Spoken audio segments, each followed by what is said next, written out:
When people hear the word oil, they imagine deserts, offshore rigs, or nations whose entire identities were reshaped by black liquid rising from the ground. Rarely do they imagine a tropical archipelago, fishermen casting nets at sunrise, or families living by the rhythm of the sea. And yet, quietly, almost awkwardly, the Philippines sits at the center of a conversation that powerful nations care deeply about. Not because of beaches, not because of culture, but because beneath its waters, especially in contested seas, lies the possibility of energy, leverage, and control. To understand why world leaders care, you first have to understand fear. Not the loud kind, not the kind you see on television, but the quiet fear that keeps presidents awake at night. The fear of energy insecurity. Oil is not just fuel. It is mobility, military power, food production, electricity, industry, and political stability all wrapped into one. When a country cannot control its energy supply, it becomes vulnerable. When it can, it gains influence far beyond its borders. For decades, the global oil map looked predictable. The Middle East dominated. Russia loomed large. The United States maneuvered between dependence and dominance. But the world changed. Populations grew. Conflicts disrupted supply chains. Climate pressure complicated exploration. And suddenly, leaders began scanning maps for places that were once ignored. That's when the Philippines started to matter in a new way. The Philippines does not advertise itself as an oil-rich nation. There are no massive desert fields or endless pipelines cutting through cities. What it does have is location. And in geopolitics, location can be more valuable than oil itself. Sitting between major shipping lanes, close to East Asia's industrial giants, and right beside one of the most disputed bodies of water on Earth, the Philippines occupies strategic ground that energy-hungry nations cannot ignore. The West Philippine Sea, part of the larger South China Sea, is believed to hold vast reserves of oil and natural gas.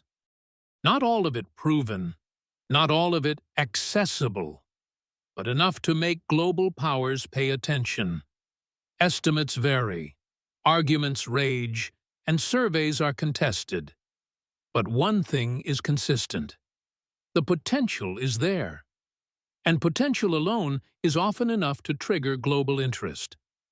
For the Filipino fisherman, the sea is livelihood. For the Filipino family, energy prices mean food on the table or sacrifice. But for a world leader, that same sea represents supply routes, reserves, and long-term strategic insurance. This difference in perspective is where tension begins. Energy demand in Asia is exploding. China needs oil to sustain its manufacturing engine. Japan and South Korea depend almost entirely on imported energy. India's growth demands more fuel every year.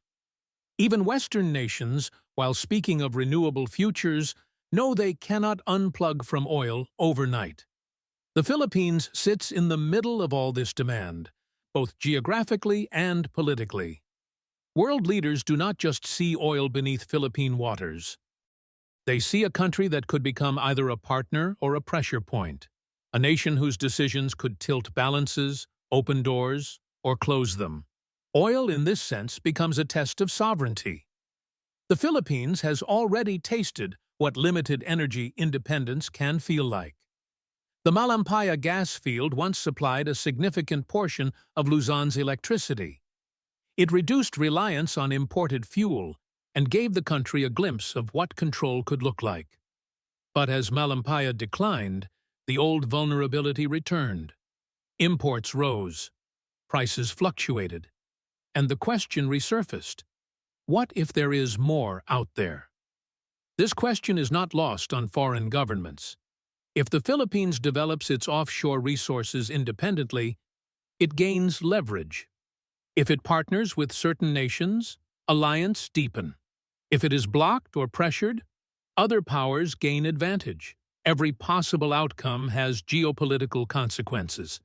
China's interest is often the most discussed, and for good reason. Its energy appetite is enormous, and its claims over the South China Sea are aggressive and strategic. Control of resources there means reduced dependence on vulnerable shipping routes like the Strait of Malacca. It means energy security backed by geography. From Beijing's perspective, the oil and gas potential near the Philippines is not optional. It is essential. The United States sees the same waters differently. For Washington, it is not just about oil. It is about freedom of navigation, alliances, and preventing any single power from dominating Asia's energy arteries. Supporting the Philippines becomes both a strategic move and a symbolic one. Oil sits quietly in the background, influencing decisions that are framed publicly as security and diplomacy. Japan and South Korea watch closely, aware that any shift in control could affect their own access to energy. European nations, while less directly involved, understand that global oil markets are interconnected. A disruption or consolidation of supply in one region ripples outward, affecting prices everywhere. And then there is the Philippines itself, caught in the middle of interests far larger than its own immediate needs. For Filipino leaders, the conversation is deeply personal. Develop the resources and risk conflict. Delay and remain dependent. Partner with one power and risk alienating another. Every choice carries weight. What makes this story human is not the oil. It is the people living above it. Coastal communities who see foreign ships on the horizon. Workers who feel fuel price hikes instantly. Families who know that energy costs dictate everything from transport to education. For them, oil is not a geopolitical chess piece. It is a daily reality. World leaders understand this too, even if they rarely say it out loud. Control over energy is control over stability. A country struggling with energy costs is easier to influence. A country confident in its resources stands taller at negotiation tables. The Philippines, with its democratic system and strategic alliances, represents both opportunity and uncertainty. This is why oil exploration agreements become headlines, why joint development talks spark outrage and hope at the same time, why statements about sovereignty are met with military exercises. Oil may be underground, but its consequences rise to the surface fast. There is also the future to consider. Even as the world talks about renewables, oil remains the bridge fuel of the global economy. World leaders plan decades ahead. They know transitions are slow. They know conflicts can disrupt green ambitions overnight. Securing oil today is insurance for tomorrow. The Philippines, intentionally or not, sits on a bargaining chip that many powerful nations want a say in. Not because they care about Philippine oil for Philippine prosperity alone, but because control, access, and influence in this region shape the future balance of power. At its core, this is not a story about greed. It is a story about survival at the national level. Nations behave like living organisms. They seek energy, security, and continuity. When resources appear in strategic locations, attention follows, pressure follows, history follows. The challenge for the Philippines is to remember that beneath the politics and the pressure, the oil is still Filipino. The waters are still Filipino. The future, uncertain as it may be, still belongs to the people who wake up every morning under the same sun that shines on those seas. World leaders may want the oil. They may negotiate. pressure, promise, and posture. But the real question is not why they want it. The real question is how the Philippines chooses to define itself in a world where even the ground beneath its waters has become valuable. Because, in the end, oil runs out, power shifts, leaders change.